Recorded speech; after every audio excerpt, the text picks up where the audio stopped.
नमस्कार मित्रों, आज फिर एक मौका आपके सामने है कि मैं परमेश्वर का वचन पूरे अधिकार और सामर्थ्य के साथ आपके सम्मुख प्रस्तुत करूं। सवेरे का मौसम है, बाहर चिड़िया चहचहा रही हैं, खुश है और आशा है कि आपके जीवन में भी परमेश्वर की आशीष, उसका अनुग्रह है। आज मैं आपके सामने एक विशेष पुस्तक जो बाइबल में पाई जाती है और उस पुस्तक का नाम है फिलिपियों। फिलिपियों एक ऐसी किताब पाई जाती है नए नियम में जो जीवन के बारे में बहुत कुछ बताती है और जीवन के बारे में उसका उद्देश्य, उसका आदर्श, उसका लक्ष्य और उसकी सामर्थ्य के बारे में बताती है। इसमें 4 जो अध्याय हैं वो बहुत महत्वपूर्ण पाए जाते हैं। सो आइए हम इस फिलिपियों की पत्रिका थोड़ा सा एक आउटलाइन सा हम देख लें और एक रूपरेखा के रूप में, और उससे शायद आपके और मेरे जीवन के लिए कुछ सीख मिल सकती है, कुछ लेसन मिल सकता है। पहले हम देखेंगे जीवन का उद्देश्य। आपके जीवन का उद्देश्य, मेरे जीवन का उद्देश्य, हमारे मसीही जीवन का उद्देश्य क्या है। फिलिपियों की उसकी पहला अध्याय और 21 और 20 और 21 मैं आपके सामने पढ़ना मांगता हूँ।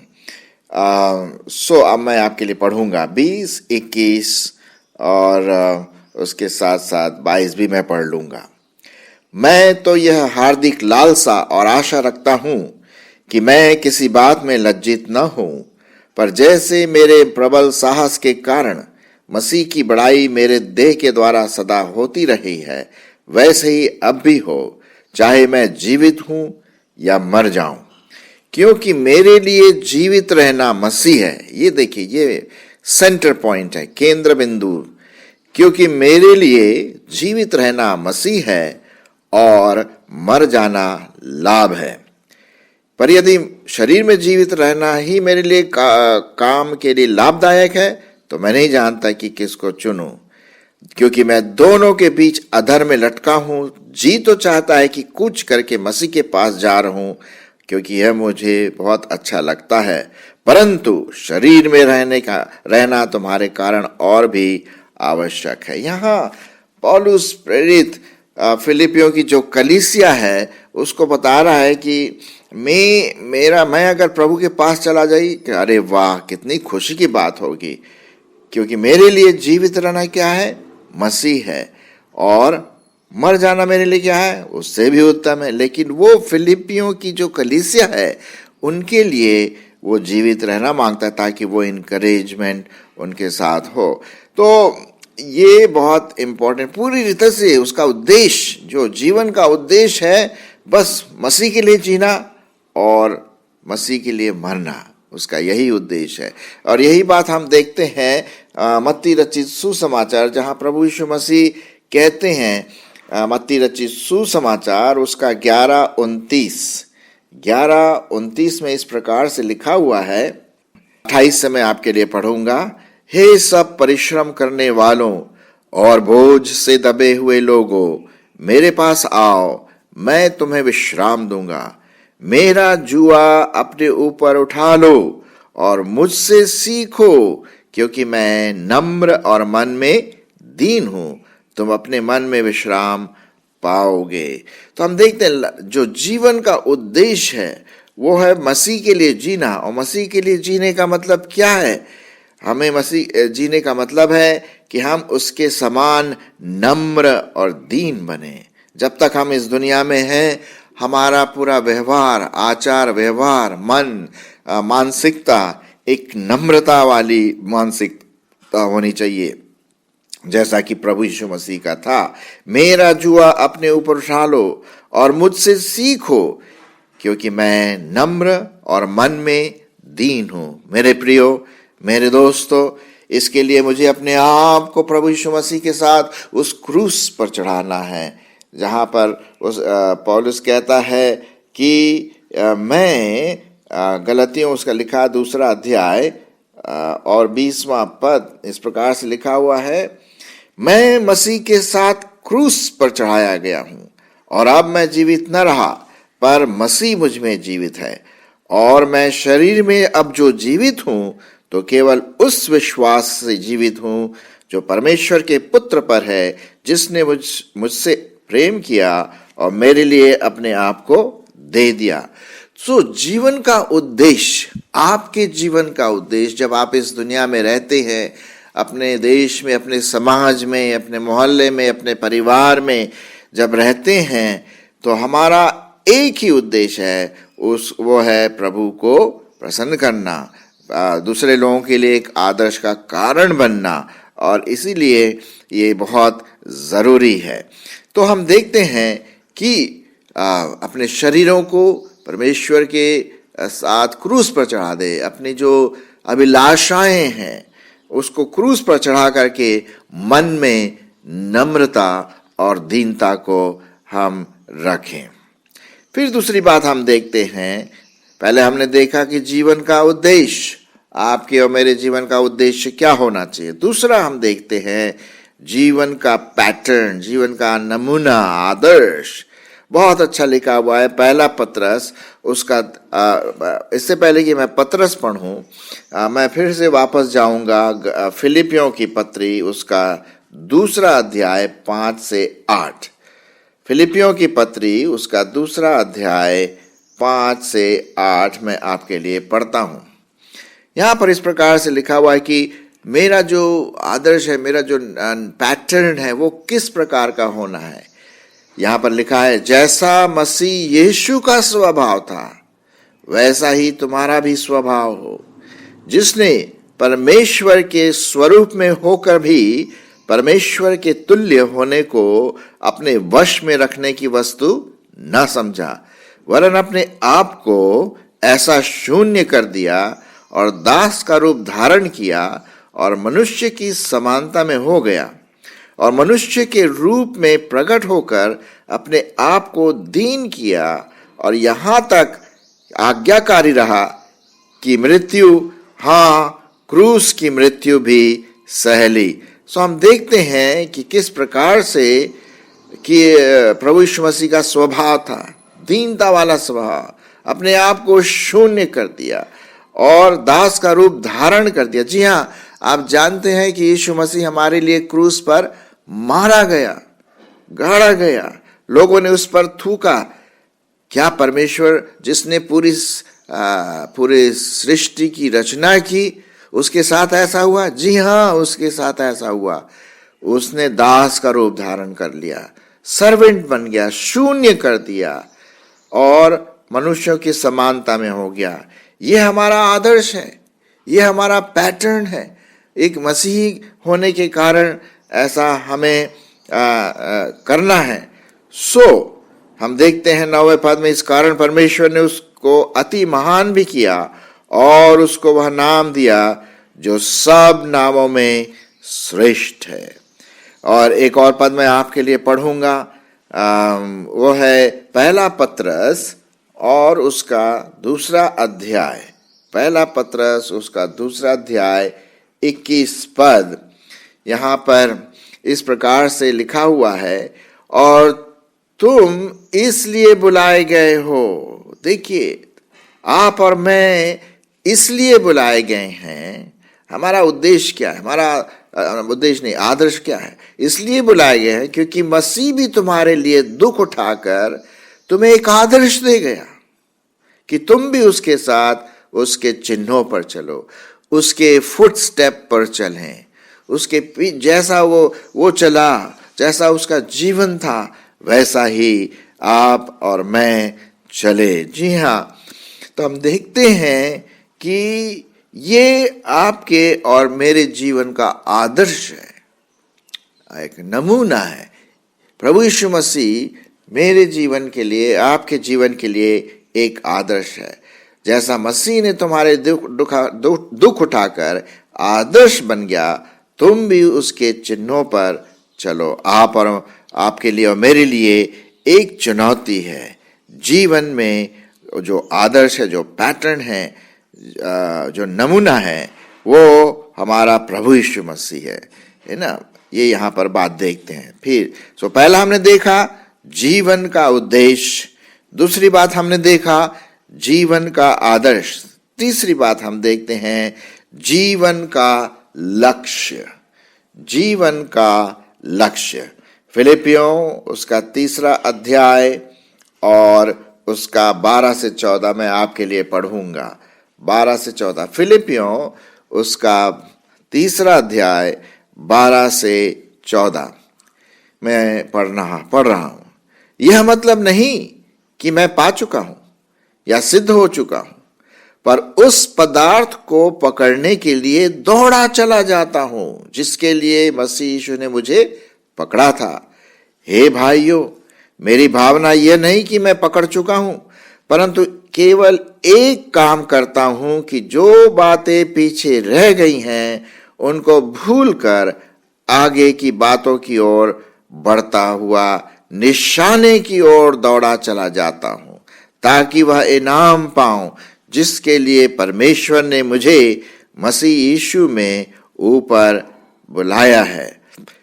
हम में से जितने सिद्ध हैं यही विचार रखें, और यदि किसी बात में तुम्हारा और ही विचार हो तो परमेश्वर उसे भी तुम पर प्रकट कर देगा। आपके जीवन का उद्देश्य, मेरे जीवन का उद्देश्य क्या है?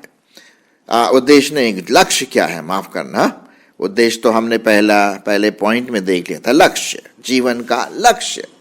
आप जानते हैं कि जो धावक होते हैं, जो दौड़ते हैं, उनके सामने एक लक्ष्य रखा रहता है, एक लाइन खींची रहती है, एक रस्सी रख देते हैं कि वो उस लाइन को क्रॉस करे, उस लक्ष्य को प्राप्त करे, तब उन्हें जीता हुआ घोषित कर सकते हैं। वो जीत जाते हैं उस रेस में। आत्मिक जो रेस है, आत्मिक जो दौड़ है, हमें उस पदार्थ को पाना है। कौन सा पदार्थ है? प्रभु यीशु मसीह। यही तो है। ये मतलब नहीं कि मैं पा चुका हूं या सिद्ध हो चुका हूं। हम में से कोई परफेक्ट नहीं है, मैं भी नहीं परफेक्ट हूं, आप भी नहीं है, हम सब कोई भी परफेक्ट नहीं है। हम जब तक परफेक्ट या सिद्ध नहीं पाए जाएंगे जब तक कि हम प्रभु परमेश्वर की उपस्थिति में न हो। इसलिए हम इस जीवन की रेस में, इस आत्मिक दौड़ में हमारा एक लक्ष्य है कि मैं प्रभु को और उसकी महिमा को प्राप्त करूं। यह लिखा हुआ, मैं उस पदार्थ को पकड़ने के लिए दौड़ा चला जाता हूं। और वो पदार्थ कौन है? वो व्यक्तित्व कौन है? हमारा प्रभु यीशु मसीह। इसीलिए मुझे प्रभु ने पकड़ा है।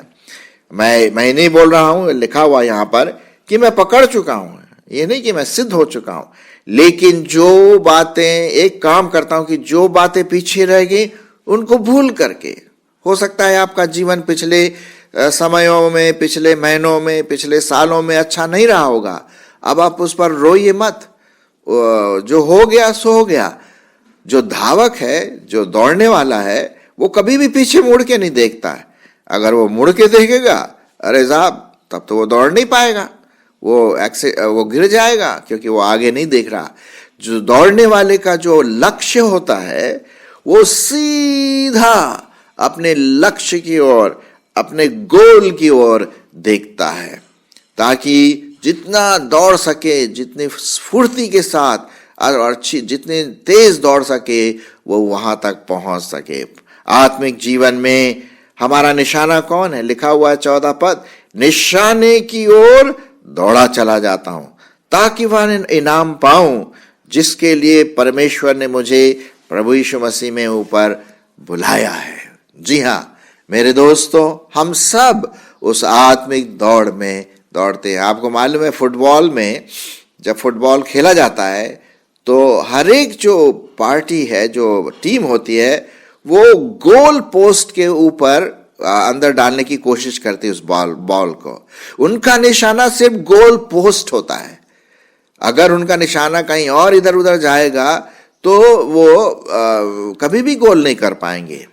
मेरे मित्रों, आपका और मेरा गोल कौन है? आपका और मेरा गोल वही है कि हम प्रभु यीशु मसीह की ओर दौड़ते चले जाएं अपने जीवन में, अपने विचार में, अपने स्वभाव में। जी हाँ, यही बात हम देखते हैं फिलिपियों की पत्री। एक और बाद में आपके लिए पढ़ूंगा।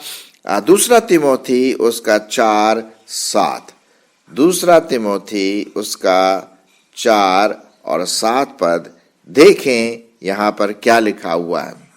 यहाँ पर बहुत अच्छा पौलुस अपने बेटे को, अर्थात आत्मिक बेटे को, जो तिमोथी उसका एक आत्मिक बेटा था, उसको ये पत्री लिख रहा है। और एक बाप होने के नाते अपने बेटे को देखिए क्या वो इस्तेमाल कर रहा है, उपमा दे रहा है। क्या उपमा है? मैं अच्छी कुश्ती लड़ चुका हूं, मैंने अपनी दौड़ पूरी कर ली है, मैंने विश्वास की रखवाली की है। देखिए कितना अच्छा लिखा हुआ है यहाँ पर। भविष्य में मेरे लिए धर्म का वह मुकुट रखा हुआ है, जिसे प्रभु जो धर्मी और न्यायी है मुझे उस दिन देगा, और मुझे ही नहीं वरन उन सबों को भी जो उसके प्रकट होने को प्रिय जानते हैं। मेरे मित्रों, हमारा गोल और लक्ष्य है कि मैं उस कुश्ती में जीत जाऊं, मैं अपने विश्वास की रखवाली करूं, मैं निराश न हूं। हाँ, जीवन में कई ऐसी बातें आएंगी, ये हमारे लिए कुश्ती का कारण है, शैतान से कुश्ती लड़ने का कारण हो सकता है, और मैं उस अपोजिट फोर्स के साथ कुश्ती में लड़ता हूं और विश्वास के साथ मैं जीत पाता हूं, ताकि वो मुकुट, वो अनंतकाल का मुकुट जो परमेश्वर आपके लिए और मेरे लिए रखा है, वो मुझे देगा। जब वो कहेगा, अरे मेरे अच्छे दास, तू बहुत विश्वास योग्य रहा, तूने विश्वास की रखवाली की, आओ मेरे परमेश्वर पिता के घर में और आनंद से रहो, और ये मुकुट तुम्हारे लिए है। प्रियो, हमारा लक्ष्य क्या है जीवन में? हमारा लक्ष्य सिर्फ खाना पीना नहीं और मर जाना है, कोई फायदा नहीं उससे। जानवर भी खाते पीते मर जाते हैं, चिड़िया भी होती है, लेकिन आपको और मुझको परमेश्वर ने अपनी महिमा के लिए बनाया है। हमारा अस्तित्व, हमारा जीवन एक अलग जीवन है जानवरों से, दूसरे और पेड़ पौधे से। हाँ, क्योंकि हम परमेश्वर के स्वरूप में उसकी महिमा के लिए बनाए गए हैं। तो पहले हमने देखा कि जीवन का उद्देश्य है ना, प्रभु यीशु मसीह के समान जीवन बिताना। दूसरा हमने देखा जीवन का आदर्श, जो हमारा प्रभु यीशु मसीह है। तीसरा हमने देखा जीवन का लक्ष्य, वो मैं यीशु मसीह की ओर ताकता हुआ, देखता हुआ निशाने की ओर दौड़ा चला जाता हूं। अंत में जीवन की सामर्थ, जीवन की सामर्थ। जीवन जीने के लिए मुझे सामर्थ चाहिए, आत्मिक जीवन जीने के लिए मुझे सामर्थ चाहिए। और वो देखते हैं फिलिपियों की पत्री उसका 4 अध्याय और 13 पद। देखिए क्या लिखा है यहाँ पर। यहाँ पर इस प्रकार लिखा हुआ, जो मैं आपके लिए पढ़ना मांगता हूं। मैं दीन, 12 पद से मैं पढ़ रहा हूं। मैं दीन होना भी जानता हूं और बढ़ना भी जानता हूं, हर एक बात और सब दशाओं में तृप्त होना, भूखा रहना और बढ़ना और घटना सीखा है। जो मुझे सामर्थ्य देता है, उसमें मैं सब कुछ कर सकता हूं। देखिए, मेरे आत्मिक जीवन के लिए जो पावर है, वो कहां से आती है? वो है प्रभु यीशु मसीह का अनुग्रह। प्रभु यीशु मसीह हमें सामर्थ देता, जो मुझे सामर्थ देता, उसमें मैं सब कुछ कर सकता हूं। ये यहां पर परमेश्वर का वचन लिखा हुआ है।